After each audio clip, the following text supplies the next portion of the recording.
And welcome everyone. I am Justina Okechukwu.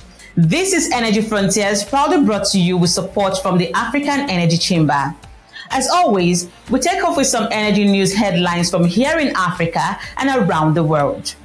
The Ugandan government is seeking to mobilize funding for the development of the country's 60,000 barrels per day oil refinery project and says it is now open to receiving offers from public sector capital providers to fund the regional projects. Petronor, an Oslo-listed independent oil and gas company, says it has entered into an agreement to farm out 100% of its participating interest in two of its exploration licenses offshore Guinea-Bissau in West Africa to a special purpose vehicle owned by Apple's Energy DMCC for the payment of up to $85 million. The independent power producers of Ghana have revoked plans to cut power supply from their plants after reaching an agreement with state-owned distributor Electricity Company of Ghana over debts of some $1.6 billion owed to them by the government. Egypt has announced that the North African country is conducting studies to raise the output of electricity linkage with Libya from 150 megawatts to 2,000 megawatts. A recent analysis by Oslo-based research company Rystad Energy shows that persistent claims by market participants about a chronic underinvestment in the global oil and gas market are overstated. Rystad states that it does not foresee an oil supply crisis as the world is investing appropriate amounts of money in fossil fuel production to satisfy demand. And that was a snapshot of your energy news headlines. When we return, OPEC member states and other industry leaders met in Vienna this week in a continued effort to support a stable and balanced oil market. More on that after this break.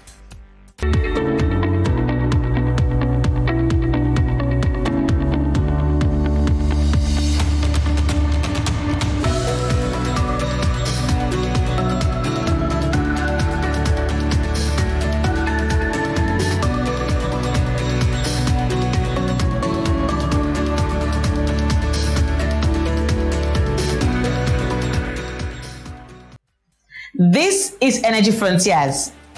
The Organization of the Petroleum Exporting Countries and its allies held a two-day flagship energy event, the 8th OPEC International Seminar, during the course of the week. The high-level gathering, which was centered on building a sustainable and inclusive energy transition, brought together ministers from OPEC member countries and other industry stakeholders. During the event, OPEC energy and oil ministers took the opportunity to review market conditions and agreed to continue consultation with their non-OPEC counterparts. This comes after Saudi Arabia on Monday extended its 1 million barrels per day voluntary cut into August, while the fellow OPEC Plus heavyweight, Russia, also announced an additional voluntary reduction of exports by 500,000 barrels a day, and Algeria introduced an additional voluntary cut of 20,000 barrels for the month of August. Let's listen now to these OPEC heads during their opening remarks at the seminar in Vienna. But while we rightly celebrate and focus with pride on our history, we also have to focus on the future of our industry, the future also of our planet. This forward-orientated outlook informs the theme of our seminar, towards a sustainable and inclusive energy transition. Sustainability and inclusivity are terms that are repeated so often. There's a risk we lose sight of their fundamental meaning. The concept of sustainability is essentially about balance. It relates to how we fulfill the needs of our current generations without compromising the needs of future generations, while ensuring a balance between the three pillars of sustainability: economic viability, environmental protection, and social equity. Inclusivity relates to ensuring that all voices are heard in discussions on energy transitions. Developing and developed countries, producers and consumers. It means adhering to the principle of common but differentiated responsibilities. It means there is no one-size-fits-all solution to the climate challenge. Instead, there are multiple pathways to reach the goals of the Paris Agreement. The theme of this seminar today looks at the future, and given the forward-facing orientation, I am delighted that we are joined by the architects of the world's future, our young people, our students who are with us today. We really encourage you to maximize the opportunity that this seminar presents. I'd like to conclude by emphasizing a crucial point that lies at the heart of our discussions in this seminar. Billions of people depend on our commodity, oil, for daily life. This is an inescapable reality that warrants respect. That is why OPEC pursues market stability. Of course, as an industry, we want to ensure that we have an emissions-free future. Harnessing technologies that can do this will be one of the predominant themes of this seminar. However, oil is too central and fundamental for life just to stop. We recognize the reality and constantly strive to reduce our environmental footprint.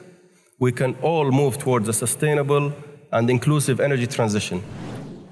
I think the overreaching narrative that links these topics alongside the seminar's central theme of towards a sustainable and inclusive energy transition is the need for all energies, now and in the future.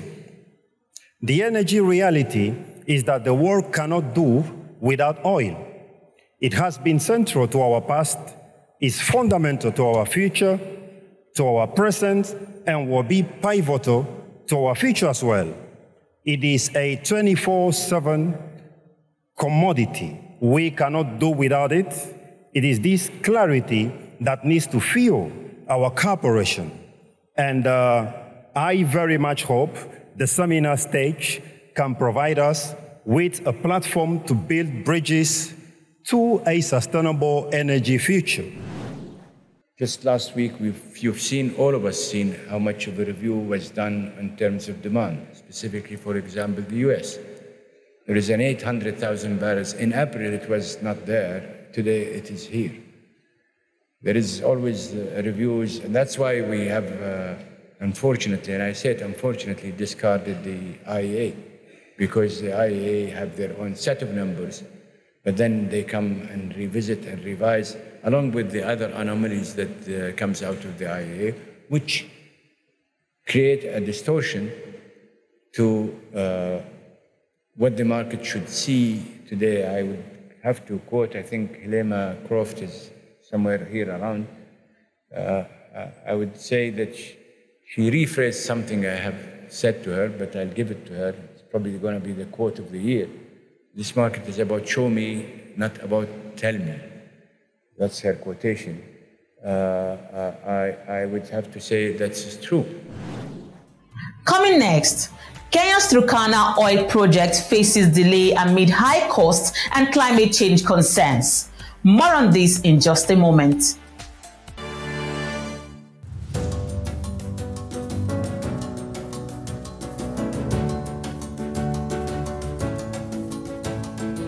Imagine a future where tomorrow's solutions build a world of opportunities for all, and where human potential is truly realized, where every child has an equal chance in life, no matter where they were born. Imagine the potential of a continent built on low-carbon oil and natural gas and abundant renewable energy.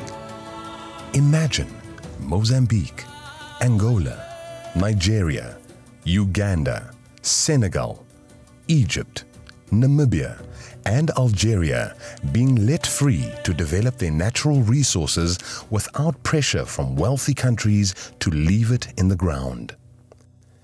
Imagine an Africa where we cut red tape bureaucracy and provide better fiscal terms so we can compete globally for energy investments. African Energy Week is the African Energy Chamber's annual event held at the Cape Town waterfront, uniting African energy leaders, global investors, and executives from across the public and private sector for 4 days of intense dialogue on the future of the African energy industry. Showcasing the latest technologies and innovations to 5,000 plus registered delegates from over 100 countries and international professionals from across the global energy sector. Be part of the future of the energy industry and join the energy movement by becoming an official sponsor, exhibitor, delegate, or partner. African Energy Week.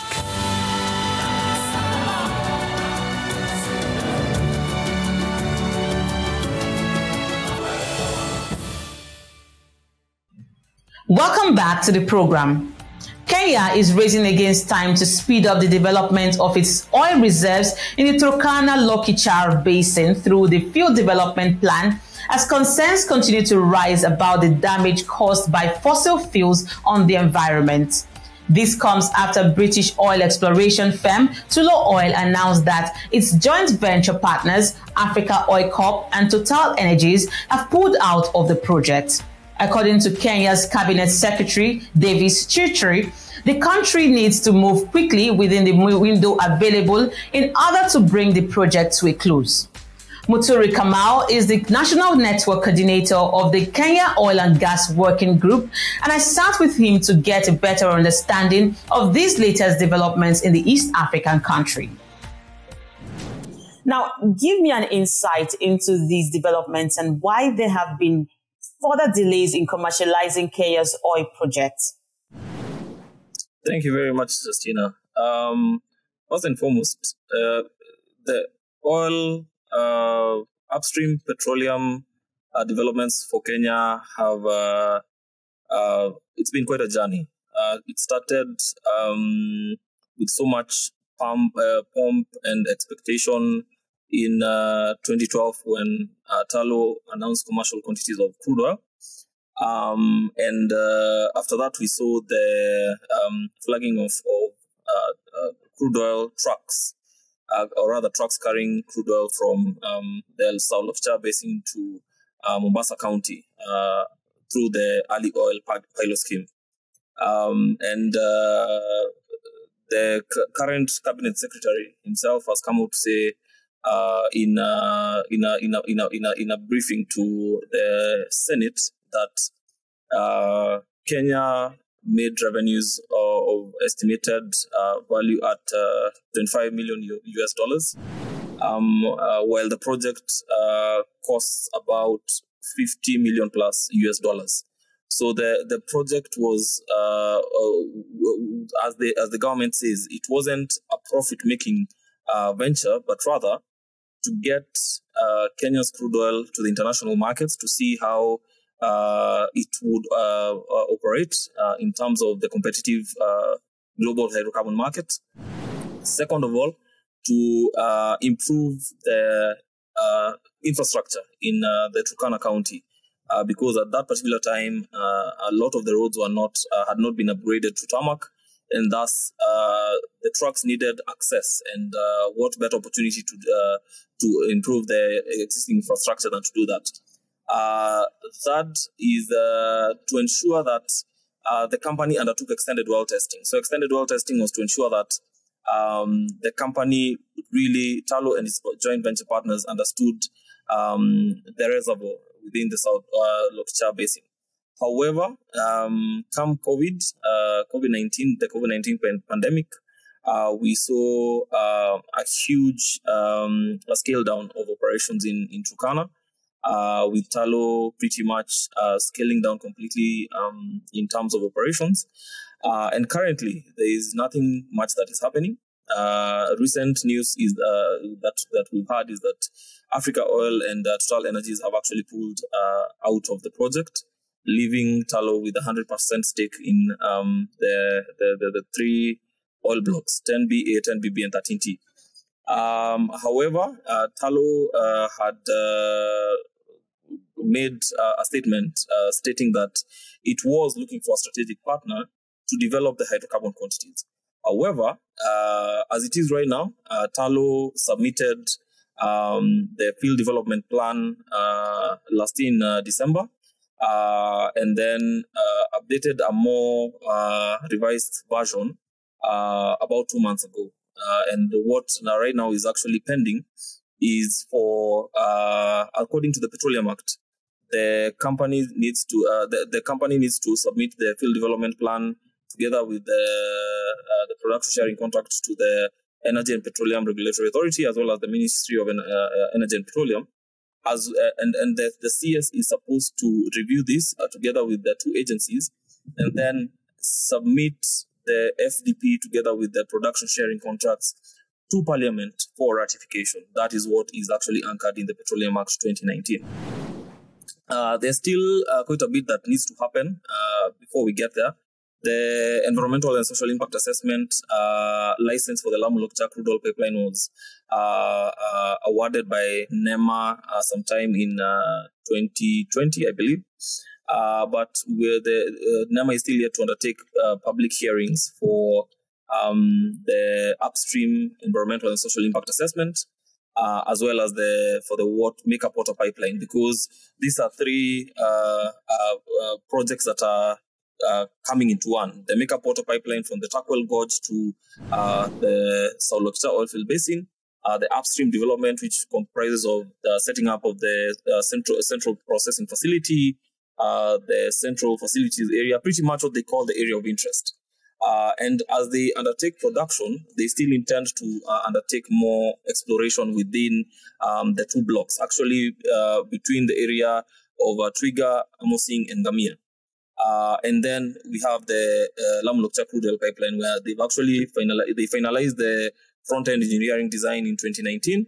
And so what is just waiting for is to check some of the boxes in terms of getting the relevant licenses and approvals from government, as well as ensuring that they build enough capital to ensure that that project is actually going to proceed.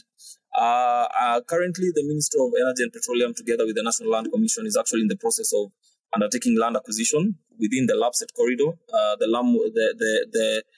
Lamu Ethiopia South Sudan transport corridor, and that is where the Lamu-Lokja crude oil pipeline is actually going to lie. So they have been undertaking those consultations with communities. So what is just remaining is to, for Turkana, for instance, the Turkana County government has actually submitted the inventory to the National Lands Commission. And so we are just waiting for communities to mobilize themselves and undertake whatever measures that are necessary according to the Community Land Act in order to now have their land registered so that they can actually benefit from this compensation. Right. And finally, applications are still open for the African Energy Chamber Scholarship Award for young individuals who are pursuing undergraduate studies in oil, gas, and energy-related fields. Meanwhile, nominations for the annual African Energy Week Awards 2023 is still open to recognize and celebrate the achievements of those who have made extraordinary contributions towards the advancement of the oil and gas industry in Africa. The deadline for submission is the 25th of August, and winners will be announced at the African Energy Week Gala dinner scheduled for 17 October in Cape Town, South Africa. You'll find all the information you need on the AEC website at www.energychamber.org. And that's a wrap on the show this week. We thank you for watching. Remember to follow the program on Frontier Africa Reports website, subscribe to our YouTube, and follow us across all our social media handles as indicated on the screen. It's goodbye from me, Justina. I'll see you soon.